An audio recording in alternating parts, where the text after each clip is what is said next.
ওই লোকটার ওই দিনে কিয়ামত হইয়া যাইব।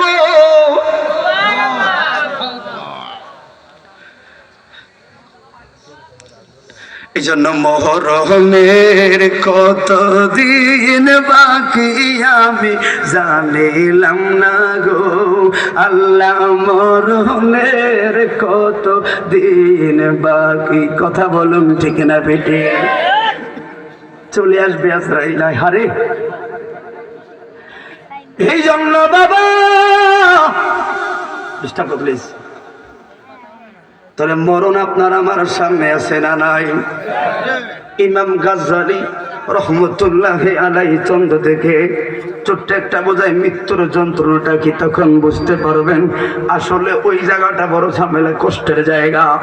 আপনারা সমাজে দেখবেন কিছু লোক মনে হয় এই মইরা যায় বাপ, আবার দেখবেন লোকটা একটু জীবিত, কথা বলার শক্তি পায়, আবার সে চলে যায়।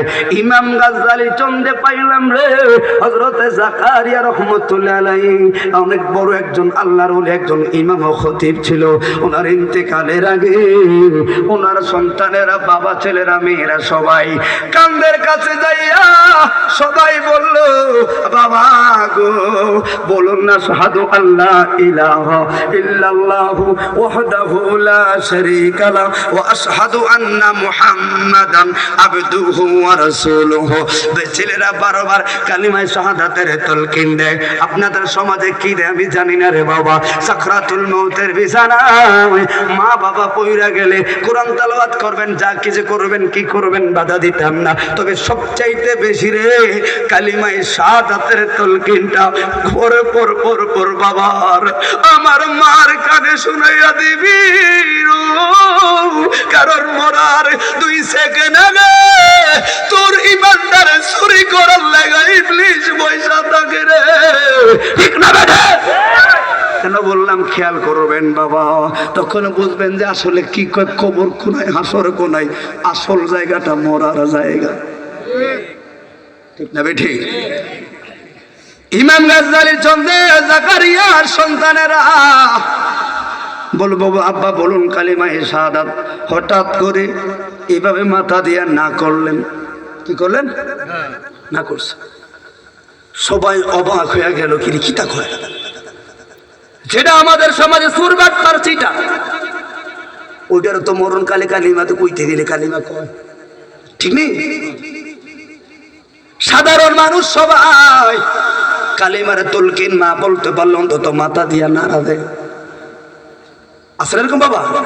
কিন্তু আর জাকারিয়ার মতো এত বড় একটা আল্লাহর ওলি যিনি কালিমা পড়ে না তো পড়ে না গো, আবার আমারে নিষিদ্ধ করলো।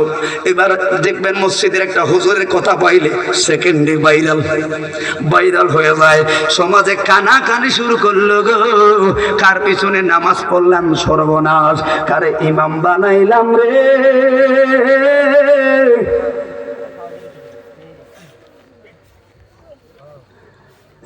কারে এতদিন খতিব বানায়া হাতিয়া দিছি গো, যার জীবনে কালিমাটাই যার মুখ দিয়ে আসে না। এই তো সুবিধার লোক ছিল, আমাদেরকে এতদিন আপনি ধোঁকা দিছে। ছেলেরা অবাক, সবাই বললেন ভাই চলো না আবার একটু আমরা বাবার কাছে যাই, আবার একটা বার বাবারে কালিমায়ে শাহাদাতের তালকিন দেই, দেখি আমার বাবাই কয় কিনা। দ্বিতীয় নাম্বার আবার বাবার কাছে গিয়ে বললেন, বাবা বলুন না গো আশহাদু আল্লাহ ইলাহা ইল্লাল্লাহ। দ্বিতীয়বার বলছে গো, দ্বিতীয়বার আইসো হযরতে জাকারিয়া মাথা দিয়া নিষেধ করলো, বলতাম না। এবার ছেলেরা বিরক্ত হইয়া গেল, যে যেমন ভাবে চলে গেল, কথাটা মঞ্চে চলে গেল, সবাই অবাক হইয়া গেল, হাই রে এত বড় ইমাম কারে বানাইলাম, এই তো বাদ পারে না রে। বন্ধুরে সমাজের কানা হেসায় লোক সমাজে কলঙ্কিত হইয়া গেল, মুখ দেখানো যায় না। জাকারিয়ার মতো এত বড় একজন আল্লাহর ওলি জীবনের শেষ পানে তার কালিমাটাই তার মুখ দিয়ে আসলো না। এবার ছোট্ট ভাইটা ডাক দিয়া কয়, ভাই চলো শোনা রে আমরা আর একটা বার আমার আপনার কাছে যাই। বড় ভাই কয় না যাইতাম না। ছোট ভাইটা কয় আল্লাহর কসম রে ভাই রে, আমি তো দেখি না কোনোদিন আমার আব্বা সুদ খাইতে, আমি দেখি না আমার আব্বা কোনোদিন নামাজ ছাড়তে। আমার আব্বা আসলে ভালো লোক ছিল রে, হিসাবটা মিলাইতে পারি না।